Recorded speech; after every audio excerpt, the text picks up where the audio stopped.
Okay, I just thought I'd take you through the readings associated with this session, which is looking at athletic identity. And the 4 readings that I've put on Blackboard for you come from quite different perspectives, and I think for me the choice of those articles was intentional in that it reflects the breadth of application of athletic identity. And so, as always, what I'd like you to do is, when you're reading through the articles, think about application. What is the impact of this article in terms of how I might be working with an athlete? How does it impact on my understanding of what an athlete may be going through when his or her athletic identity comes under threat? So those are the threads that I would hope that you are getting into the habit of, if you like, in terms of applying them to all of the reading that you do. So the actual 4 articles then, I've got them in front of me here. The first one, self-protective changes in athletic identity following anterior cruciate ligament reconstruction, that's ACL reconstruction. So clearly, if you subscribe to the notion of an athletic identity, then one of the things to consider is, I suppose, is how important that is to the individual, their sense of themselves as an athlete, and what factors might impact upon or threaten their sense of identity. And clearly injury, and in this case a fairly common injury, ACL injury, carries with it a threat to one's sense of identity. So that's an interesting article. One of the more common applications of athletic identity in the literature relates to retirement and athletes in transition, if you like. And the second article from 2007, Identity and Athletic Retirement, a Prospective Study.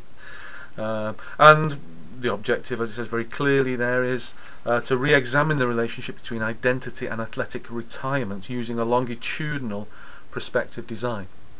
So I think there's a lot of merit in longitudinal designs in this kind of study.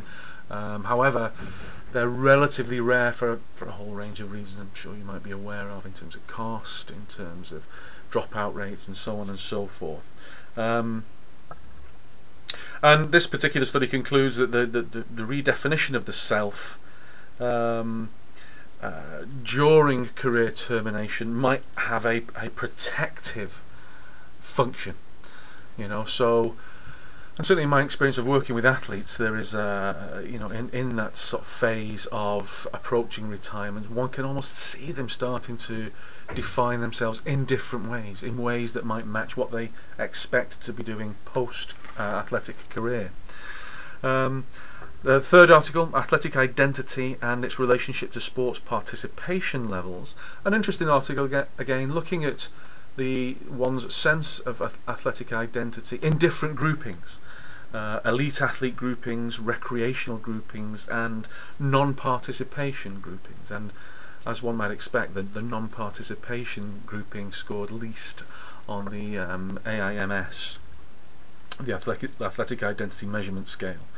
However, some interesting conclusions from the article, and suggesting that it's not only elite athletes that might have a clear sense of an athletic identity, but that permeates through those who aren't elite athletes. So that's just something to bear in mind, again, in terms of deepening our own understanding of the impact of athletic identity. And last of the articles then, athlete identity and athlete satisfaction, and a teasing suffix there, the non-conformity of exclusivity. A little bit more of an intense article in some ways, and yes, delves into this notion of the relationship between one's athletic identity and one's sense of athlete satisfaction. And I mean, I'll leave you to ponder and work through that article. It's an interesting article, and taken as a whole, the package of 4 articles does give us a sense of the breadth of application of our understanding of athletic identity. So I hope you enjoy the readings. As ever, think about that application element. because that will come up in terms of the portfolio, and it will come up in terms of the exam. So what do these articles mean for you in practice? Okay, thank you.